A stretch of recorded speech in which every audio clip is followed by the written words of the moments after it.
ভবিষ্যতের ব্যাপারে শয়তান চায় আল্লাহর সাথে যে আপনার সাক্ষাৎ হবে এটা নিয়ে যেন চিন্তা না করেন, বরং সে চায় আপনার বন্ধুদের সাথে সাক্ষাৎ নিয়ে যেন আপনি চিন্তামগ্ন থাকেন, বা ছুটির দিনে কোথাও একত্রিত হওয়া নিয়ে, ভালো কোনো সময় নিয়ে, এই শুক্রবারে আমরা কি করব, পরের ছুটির দিনে কি করব, ভবিষ্যতের ব্যাপারে সে চায় নিকট ভবিষ্যৎ নিয়ে যেন চিন্তা করেন আর দীর্ঘমেয়াদী ভবিষ্যতের কথা যেন ভুলে যান।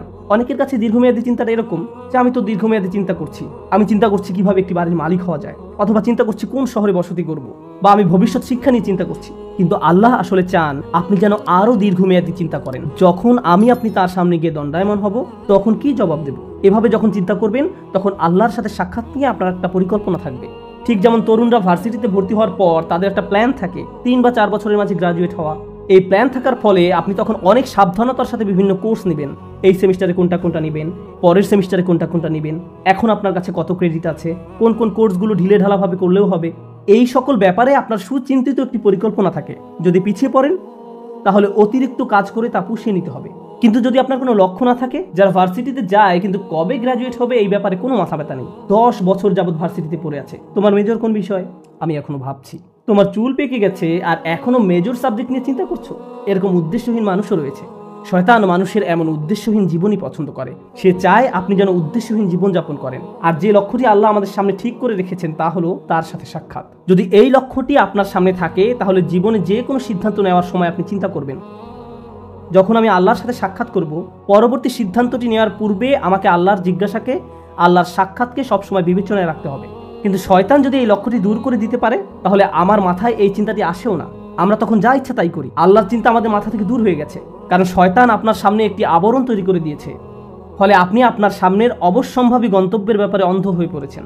শয়তান চায় আপনি যেন ভবিষ্যৎ নিয়ে উদ্বিগ্ন থাকেন, সার্বক্ষণিক উদ্বেগ যেন আপনাকে তাড়া করে ফিরে।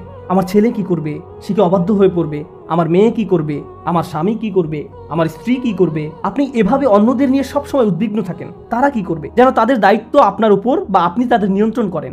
আমরা নিজেদেরকে ভালোভাবে নিয়ন্ত্রণ করতে পারি না, অথচ মনে করি যেন আশপাশের সবকিছু আমরা নিয়ন্ত্রণ করতে পারবো, তাদের ভবিষ্যৎ কি হবে তাও নিয়ন্ত্রণ করতে পারবো। আপনি এমন অনেক মায়ের সন্ধান পাবেন দুশ্চিন্তা একেবারে মরে যাচ্ছেন যে আমার মেয়ের কেন বাচ্চা হচ্ছে না, তার কখন বাচ্চা হবে, সে তাকে ফোন করে এভাবে, আল্লাহ চায় তোমার জন্য একটি বাচ্চা হয়। আল্লাহ তার জন্য সন্তান চায় না, আপনি চাচ্ছেন। আমি জানি না আপনি আল্লাহর কাছ থেকে কোনো ইমেল পেয়েছেন কিনা যে তাকে এভাবে বলছেন।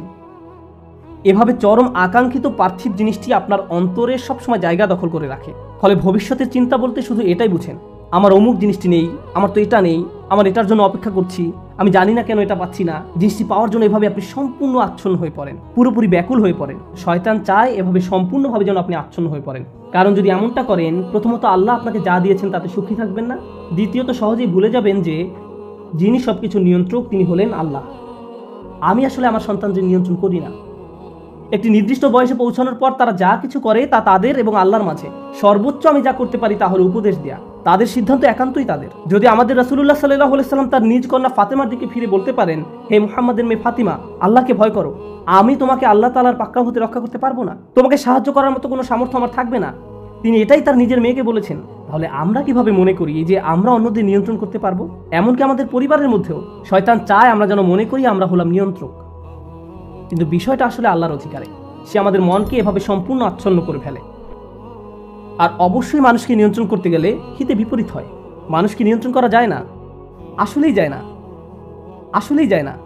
আর যখন নিয়ন্ত্রণ করতে গিয়ে ব্যর্থ হন তখন আরও বেশি উদ্বিগ্ন হয়ে পড়েন, আপনি ক্রমাগত নেতিবাচক হয়ে পড়েন।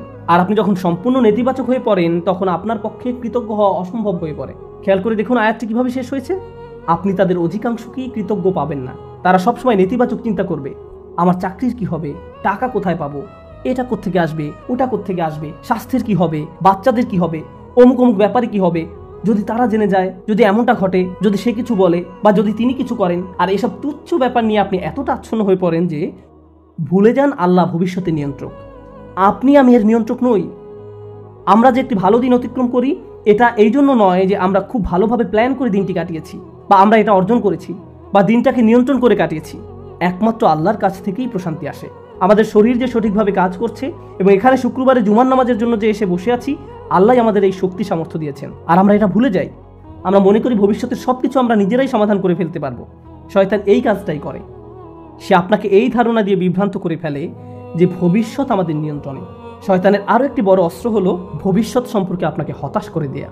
আরে কোনো কিছুতেই কাজ হবে না, পূর্বের কোনো পরিকল্পনাই তো কাজে আসেনি, তুমি সব সময় ব্যর্থ হবে, তোমার কপালে শুধু ব্যর্থতাই আছে। এভাবে নিজের সম্পর্কে এত হতাশ এবং নেতিবাচক হয়ে পড়েন যে আপনি শুধু নিজের সম্পর্কে হতাশাজনক মনোভাব পোষণ করেন না, বরং এই হতাশা সংক্রামক হয়ে পড়ে। যেমন কেউ যদি পরীক্ষায় পাশ করে আসে, আপনি হয়তো তখন বলে বসেন, পাশ করলে কি হবে, চাকরি পাবে না, পারিবারিক ঐতিহ্য, কী বা করার আছে। এটা শয়তানের দুঃখবাদ বা হতাশার একটা অংশ। সে আপনার কাছ থেকে এটাই আশা করে, কারণ কেউ যদি সবসময় এভাবে দুঃখ এবং হতাশায় নিমজ্জিত থাকে, তাহলে কিভাবে সে আল্লাহর প্রতি আশা ধরে রাখবে? কোন অন্তর নিয়ে তারা আল্লাহর নিকট দোয়া করবে? যদি তারা ইতিমধ্যেই পরাজয় স্বীকার করে নেয়, তাহলে কোনো কিছুই আর কাজ করবে না। তখন আল্লাহর নিকট থেকে তাদের আর কোনো প্রত্যাশা থাকে না। আল্লাহর সাথে আমাদের সবচেয়ে গুরুত্বপূর্ণ সম্পর্ক হলো তার নিকট দোয়া করা, তার নিকট আশা করা। আর আপনি নিজেই কিনা এই সম্পর্কটা কেটে দিলেন, আশাহীন হয়ে গেলেন। শয়তানের সংজ্ঞাই হলো সে আশাহীন, হতাশ, আর সে চায় আপনিও তার মতো আশাহীন হয়ে পড়েন। এভাবে মানুষকে সে সম্মুখ ভাগ থেকে আক্রমণ করে। মানুষ জীবনে বিভিন্ন লক্ষ্যবানে ছুটে চলবে, এটাই স্বাভাবিক। আর এই ক্ষেত্রেও শয়তানও আমাদের বিভ্রান্ত করে ফেলে। এটাও তার সামনের দিক থেকে আক্রমণের কৌশলের অংশ। আমি সামনের দিক থেকে আক্রমণের বর্ণনা দিতে গিয়ে অনেক লম্বা করে ফেলছি। আর যদি পেছনের দিক থেকে আক্রমণের কথা নাও বলতে পারি, সমস্যা নেই, আমি একটু সময় নিয়ে বিষয়গুলোর উপর আলোকপাত করতে চাই। তো মানুষের উদ্দেশ্যমুখী জীবনযাপন করার কথা। মানুষ আত্ম উন্নয়নের জন্য লক্ষ লক্ষ টাকা খরচ করে বিভিন্ন সেমিনারে অংশগ্রহণ করে, কারণ তারা অনুপ্রাণিত হতে চায়। এগুলো ভালো জিনিস, এগুলো আসলেই শক্তিশালী জিনিস। কিন্তু শয়তান কি চায় জানেন? আপনাদের একটি উদাহরণ দিচ্ছি। পর্বতারোহীদের দেখবেন তারা হুক নিয়ে উপরের দিকে ছুঁড়ে মারে। আপনি যদি আপনার হুক 20 ফিট উপরে নিক্ষেপ করেন, আপনি কেবল ততটুকু উপরে পৌঁছতে পারবেন। আপনি যদি 30 ফিট উপরে হুক নিক্ষেপ করেন, তাহলে 30 ফিট উপরে পৌঁছতে পারবেন। শয়তান চায় আপনি যেন আপনার হুক খুবই অল্প দূরত্বে নিক্ষেপ করেন। সে চায় আপনি যেন আপনার হুক শুধুমাত্র টাকা কামানোর জন্যই নিক্ষেপ করেন। অমুক পরিমাণ টাকা অর্জন করতে পারলে আমার জীবন সফল। তখন আপনি সারাক্ষণ এই চিন্তায় মগ্ন থাকেন, মনে হয় যেন যদি এই লক্ষ্য অর্জন করতে পারেন তাহলে সব কিছু ঠিক হয়ে যাবে। একবার যদি এই লক্ষ্য অর্জন করতে পারি, তাহলে জীবনটা আশ্চর্য রকম সুন্দর হয়ে যাবে। আপনি যখন সেই লক্ষ্যের কাছাকাছি পৌঁছে যান বা উদ্দেশ্য অর্জন করে ফেলেন, আরও 30টা সমস্যা এসে হাজির হয়। শয়তান চায় আপনি যেন ছোট লক্ষ্যের পিছনে ছুটে জীবন অতিবাহিত করে ফেলেন, আর এই নিম্নতর উদ্দেশ্য অর্জনে এতটাই নিমজ্জিত থাকেন যে অন্য কিছু আর চোখেও পড়ে না। আমার আপনার জীবনে বিভিন্ন লক্ষ্য থাকার কথা, আমার স্বাস্থ্য নিয়ে লক্ষ্য থাকার কথা, আমার ক্যারিয়ার নিয়েও লক্ষ্য থাকার কথা, শিক্ষা নিয়ে লক্ষ্য থাকা উচিত। একটা ব্যাপার মনে রাখুন, এই লক্ষ্যগুলো আসলে আপনার জীবনের মূল উদ্দেশ্য নয়। এগুলো আসলে বড় একটি গন্তব্যে পৌঁছার মাধ্যম মাত্র। আমরা যদি ভুলে যাই আমরা এই পৃথিবীতে এসেছি একটি সীমিত সময়ের জন্য, এখানে চাকরি পাওয়া আমাদের মূল উদ্দেশ্য নয়, টাকা কামাই করা আমাদের উদ্দেশ্য নয়, এই পৃথিবীতে বাড়ির মালিক হওয়া আমাদের উদ্দেশ্য নয়, কারণ একদিন আমরা এর সব কিছু ছেড়ে চলে যাব। এই দুনিয়াতে আমাদের উদ্দেশ্য হলো ভালো কিছু করা, আমাদের নিজেদের জন্য ভালো কিছু করা, এবং এমন ভালো কিছু পেছনে রেখে যাওয়া যা আমাদের মৃত্যুর পরেও কাজে লাগবে। এই উদ্দেশ্যে আমাদের এই দুনিয়াতে রাখা হয়েছে। এই ব্যাপারটা যদি আপনার মাথায় থাকে, তাহলে আপনার শিক্ষা যদি আপনাকে ভালো কিছু করার দিকে নিয়ে যায়, আপনার বাড়ি যদি আপনাকে ভালো কিছু করতে সাহায্য করে, আপনার গাড়ি আপনাকে ভালো কিছু করার দিকে নিয়ে যায়, তাহলে এগুলোর একটি উদ্দেশ্য আছে। এগুলো নিজে উদ্দেশ্য নয়, কিন্তু শয়তান এগুলোকেই আপনার উদ্দেশ্য বানিয়ে ফেলতে চায়। ভাই, আমার লক্ষ্য হলো অমুক অমুক মডেলের গাড়ির মালিক হওয়া। আমি বুঝে গেছি এটাই আমার লক্ষ্য।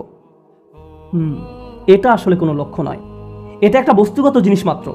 আর এই জিনিসটি শেষ হতে শুধু একটি অ্যাক্সিডেন্টই যথেষ্ট। যে বাড়িটি নিয়ে আপনি এত বেশি মগ্ন হয়ে আছেন, শুধু একটি ভূমিকম্প এটি ধ্বংস করে দেওয়ার জন্য যথেষ্ট। একবার আগুন লাগলেই শেষ।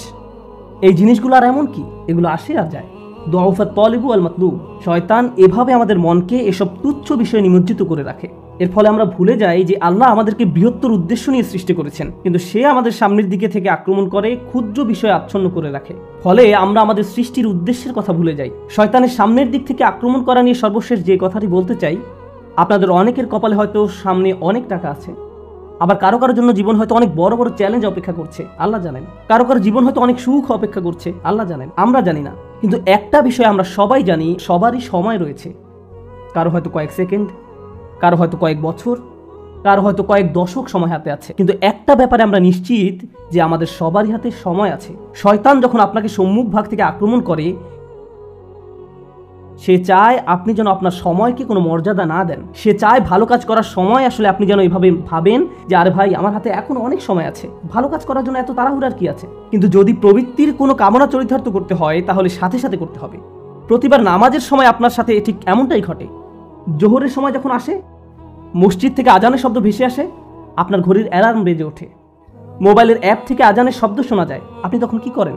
পজ বাটন টাচ করেন, নিজেকে এভাবে বলেন, মাত্র তো আজান দিল, নামাজের এখনো অনেক বাকি আছে।